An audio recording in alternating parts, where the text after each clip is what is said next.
Fala minha gente, tudo certo? Vamos nessa então falar sobre a Internacional e nesse vídeo aqui eu preciso pedir licença para vocês porque eu darei algumas informações de bastidor do Colorado, mas também preciso usar esse espaço para, de alguma maneira, colocar as minhas opiniões, visões, impressões sobre tudo que está acontecendo no Inter, porque eu acho que é uma boa maneira da gente comunicar para a torcida entender tudo que ocorre no estádio Beira-Rio.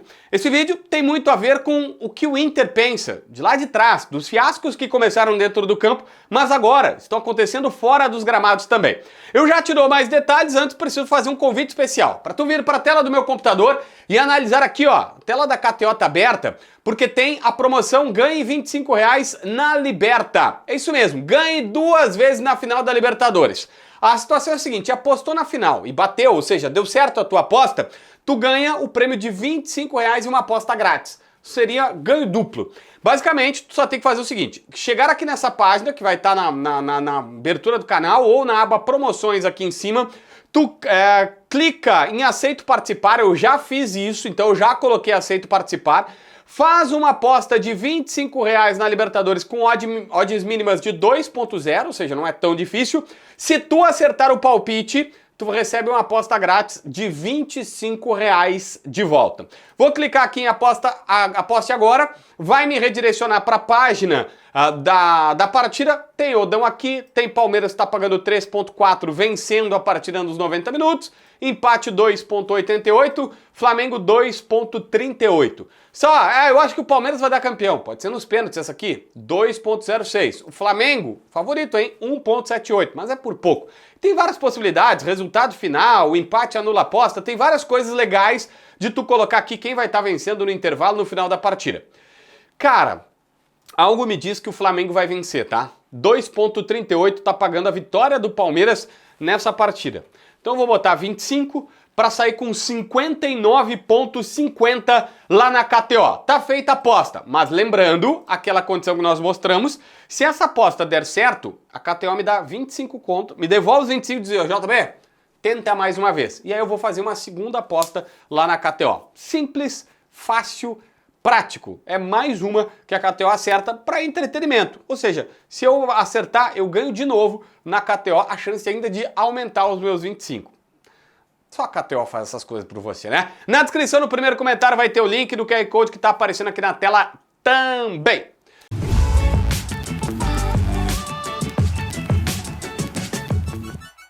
Gente, vamos lá. Precisamos falar sobre tudo que está acontecendo no Esporte Clube Internacional. Me permita um breve comentário antes do bastidor, necessariamente, que era o Inter há pouco tempo passou por Série B, saiu da Série B. E estava passando dificuldades no campo. O torcedor do Inter já sofria. Tem aquele famoso meme do Haroldo de Souza, como sofre o torcedor do Inter. Mas era um sofrimento que de fato existia por um time que, por exemplo, perdeu na final da Copa do Brasil em casa contra o Atlético Paranaense, o que é terrível. Por um time que perdeu nas circunstâncias que foram aquelas partidas finais do Campeonato Brasileiro, com Abel Braga, 20-21, Medeiros, depois Barcelos, aquela coisa toda que nós falamos. E era um Inter que passava trabalho, neste nível de trabalho de competição, mas que era ruim também, eliminado por Flamengo numa Libertadores da América lá atrás, Nico Lopes perdendo gol importante no Maracanã, Odair Hellmann chamado de retranqueiro e tudo mais. O Inter muda na gestão do presidente Barcelos, e a verdade é que o Internacional começa a ter problemas dentro de campo, mas contra equipes tipo Melgar, tipo o Vitória, o América Mineiro, o Vitória não é esse que está na Série A, o Vitória que estava na Série C, o América Mineiro, caindo da Copa do Brasil, eliminação amarga para o Caxias, eliminações difíceis de engolir e de entender por Globo, que é um time semi-amador. Ou seja, o Inter desce alguns patamares e começa a sofrer desse jeito. É verdade que com o Eduardo Cudê, lá atrás, em 23, né? O Internacional chega numa semifinal de Libertadores da América, que obviamente é interessante. Eu não acho até que o Inter, se passasse pelo Fluminense seria campeão, o Boca e tal, não sei como é que seria Inter e Boca numa final, mas de fato o Inter ali fez uma campanha e ser eliminado na semifinal de Libertadores é o patamar de grandeza do Inter, não é para esses times que eu citei agora há pouco. Bom, a trajetória do Inter segue nesse ano tendo quedas e situações importantes, como, poxa, não passa das oitavas da Copa do Brasil, tem campanhas que são abaixo da crítica e muito tropeçadas numa Libertadores da América, cai pro Flamengo, pro Fluminense, enfim, tá brigando dentro do campo para, né, se manter na Série A do Campeonato Brasileiro. E todas essas são situações que mostram que o Inter tá numa curva descendente.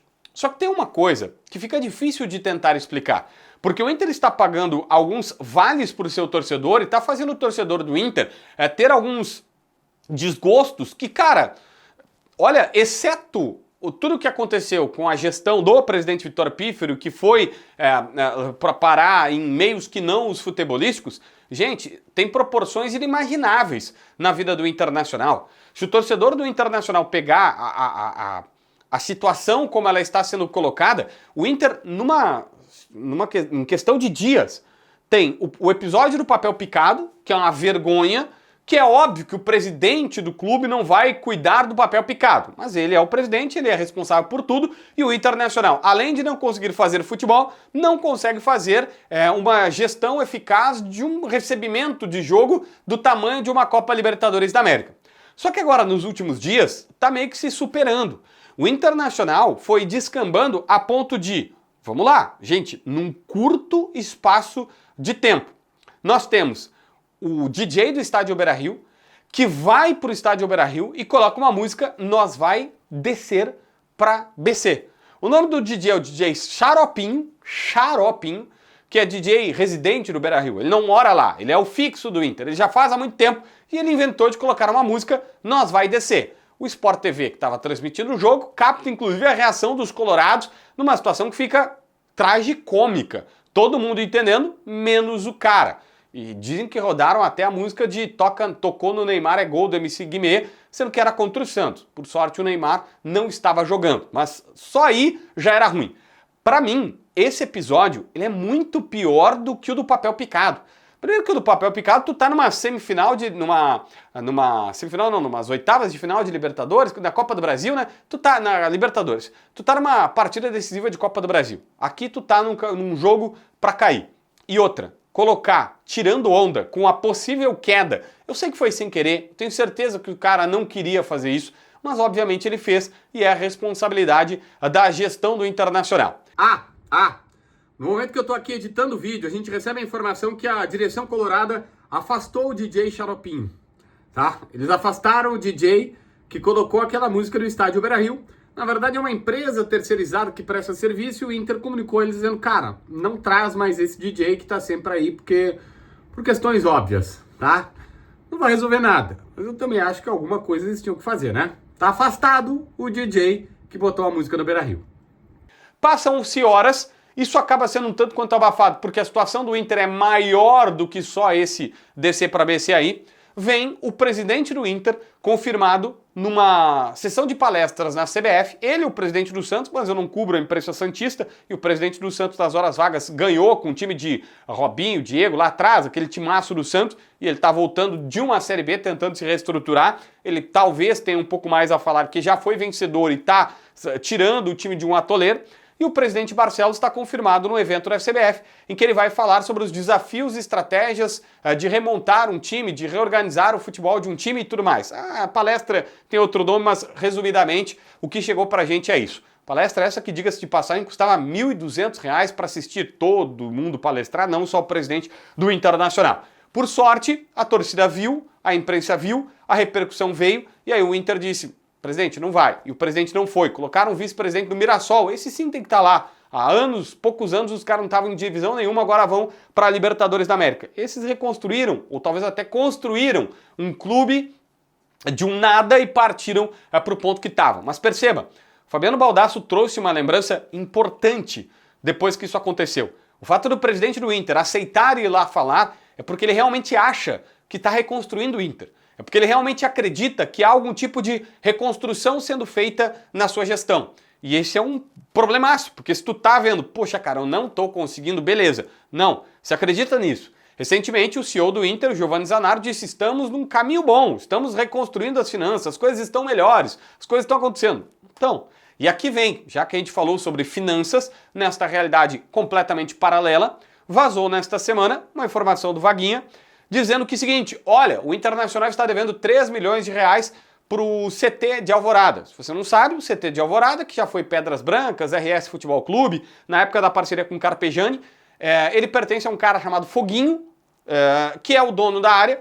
O Inter já aluga ali há muito tempo para suas categorias de base e tem valores atrasados. O Inter prontamente saltou e disse, não, nós não estamos com o aluguel atrasado. Existe uma dívida lá de trás, disseram que começou em 17, passou por 19, em 21 eles renegociaram. E que só agora não estamos renegociando, não estamos pagando a parte dessa dívida. Mas o aluguel do mês tá em dia, não foi como foi falado. O Vaguinha deu que o Inter tinha 3 milhões de reais em aluguéis atrasados, entre valores passados e mais recentemente. O Inter diz, não, recentemente não existe. Existe tudo em dia, nós pagamos. O aluguel é 230 mil, 250 mil, tem uma diferença aí, mas é nessa casa, tá? Nessa ordem de grandeza. 200 e pouquinhos, na redonda para 250, tu não vai estar falando nenhum grande erro aí para alugar a área onde fica o CT do Internacional. O Inter diz, não, o aluguel do dia tá pago. Só que tem uma dívida que a direção tenta colocar, dizendo, mas essa dívida não é nossa. Essa dívida começou em 17, aumentou em 19 e nós estávamos pagando um acordo que fizemos em 2021, pagamos um pouquinho a mais sempre para ir abatendo dessa dívida, que seria de 3 milhões de reais, mas ninguém confirma. E aí agora, como teve a enchente, o Internacional não conseguiu bancar estes valores para o Foguinho, dono da área, e automaticamente a gente está conversando com ele, é uma pessoa que tem bom trato com o Inter, que nunca colocou na justiça e tudo mais. O Foguinho deve estar numa situação difícil, não o conheço, não tenho noção da sua realidade, mas é uma situação difícil porque, cara, vai fazer o quê? Tá tudo lá com o Inter, é uma estrutura de futebol, é difícil de alugar, tá tudo lá logotipado de Inter e tal, tudo é personalizado de Inter, tu vai fazer o quê com aquilo lá? Sabe, tu só tem um locatário, que nem quando penhoram um estádio de futebol por dívida. Quem é que vai comprar o Beira-Rio? Quem é que vai comprar a Arena? Não tem sentido. Ninguém vai usar aquilo, não tem o que fazer com aquilo lá. Sabe, tipo, só tem um time que vai usar. Nesse caso, poderia um segundo, mas não é fácil de achar. Então o Foguinho meio que deve ficar numa situação, o Inter atrasa e ele... Só que, gente, o Internacional tem 3 milhões de reais, arredonda o valor que saiu, em dívida com o cara. E aí coloca que é da gestão de 17, 19, que eu tentei pagar e até 21, de 21 em diante eu paguei até o Inter disse que parou de pagar na enchente. Só que assim, recentemente o Lennon Haas, jornalista, soltou uma informação dizendo, olha, o Inter tem 5 processos trabalhistas, com o Tyson inclusive, e outros que tais jogadores do Inter. O Lisier não pagou um acordo de 30 mil. O Lucas Ribeiro, zagueiro, não pagou um acordo de um cara ganhar 150. O cara saiu daqui sem ganhar férias, 13º, coisas básicas de se pagar para um trabalhador. E o Internacional não pagou, foi para a justiça em algum desses processos, está colocando, que veio a pandemia e eu fiquei sem dinheiro. Agora o Inter não pagou o Flamengo pelo Thiago Maia nenhuma prestação e colocou num negócio que, teve a enchente. Poxa, mas tudo vai ser enchente, tudo vai ser a pandemia, tudo vai ser a gestão passada. Eu liguei para um importante dirigente que foi muito solícito, eu acho que ele é um dos poucos caras que eu sei que tem até muito futuro na gestão do Inter, porque eu gosto da maneira com que ele se posiciona e enfrenta os problemas, e ele até me disse com sinceridade, JB, o Inter é um time de 600 milhões de dívidas, tem dívidas em todos os lados. Só que isso é um tanto quanto vergonhoso. E eu insisto, o Internacional, o presidente Barcelos repetidamente fala o seguinte, o Inter não começou a ter problemas em 21, quando ele assumiu, né? O Inter já tinha seus problemas, é verdade, o Inter caiu para a Série B, o Inter estava sofrendo sem ganhar a Copa do Brasil, sem ganhar Brasileirão, batendo na trave com o presidente Marcelo Medeiros na gestão, é tudo verdade. Só que o Internacional descambou, porque com a gestão atual, o Inter começou a perder para a Olímpia, começou a perder para Melgar, para Caxias, para América, para Globo. E aí o Inter, não contente em fazer esses problemas, começa a ter problemas com papel picado, com cobranças públicas do Flamengo, com 5, 6 processos trabalhistas difíceis de entender. O Inter já teve problemas anteriores, o Forlan também teve problema, o Inter o presidente Marcelo Medeiros na época teve que ir viajar para o exterior, não lembro se era Uruguai ou Argentina, mesmo sendo Forlan que é Uruguai, parece que ele tinha ido para a Argentina para renegociar 8 milhões de reais que tinha ficado a dívida do presidente Giovanni Luiz. O Inter não começou em 21, o presidente tem razão, só que assim, as coisas estão se escalonando. Agora estamos falando de dívida de 30 mil reais para o Lisiero. E aí, como se não bastasse, nós temos episódio de papel picado, do presidente não ter mínima noção de que ele não está reconstruindo o clube, dele achar que está reconstruindo o clube.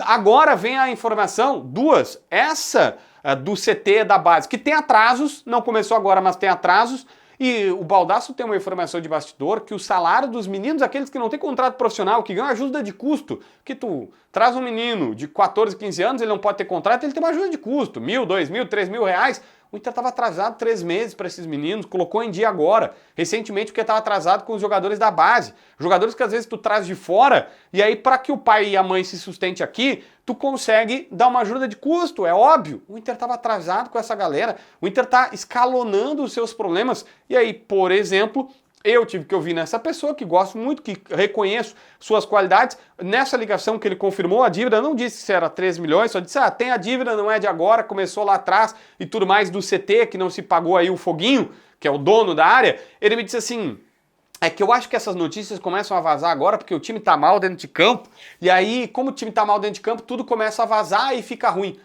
Não, Inter, não. O Inter acha que só que isso não é nada e que se o time tivesse bem não vazaria. Talvez mascararia um pouquinho, ou talvez não repercutiria bastante, porque várias vezes o time tá bem, a gente divulga, olha, mas os caras estão devendo aluguel lá, não é legal dever aluguel, não é legal dever pros garotos da base, não é legal ter clube batendo na porta e tal, só que às vezes o torcedor, e não é transferir culpa pra você, torcedor, o torcedor tá tão feliz com o time dele que não dá bola. Agora tá todo mundo tentando entender, tal qual disse o Baldasso, tem esqueletos saindo do armário do estádio Beira-Rio que tá todo mundo abrindo para dizer, vem cá, vamos olhar esses esqueletos aqui, porque tá claro, o time é mal gerido fora do campo, chega no campo é um reflexo. O Internacional, um time que tá passando por dificuldades dentro das salas do office, do escritório do Internacional, isso está impregnado dentro de campo. É óbvio, me parece tão básico isso, que se tu não tem uma boa gestão, se tu não sabe fazer futebol fora dos gramados, vai ser difícil a bola entrar. Aquele livro chatíssimo do Ferran Fistoriano, que era ex-gestor do Barça, hoje trabalha no Manchester City, mas ele é bom pra caramba, mas o livro é chato pra caramba, tá? A bola não entra por acaso. Tá meio que explicado o porquê que a bola do Inter não tá entrando, né? Inscreve no canal, assina a notificação, deixa teu like, comenta aqui embaixo para ver mais vídeos.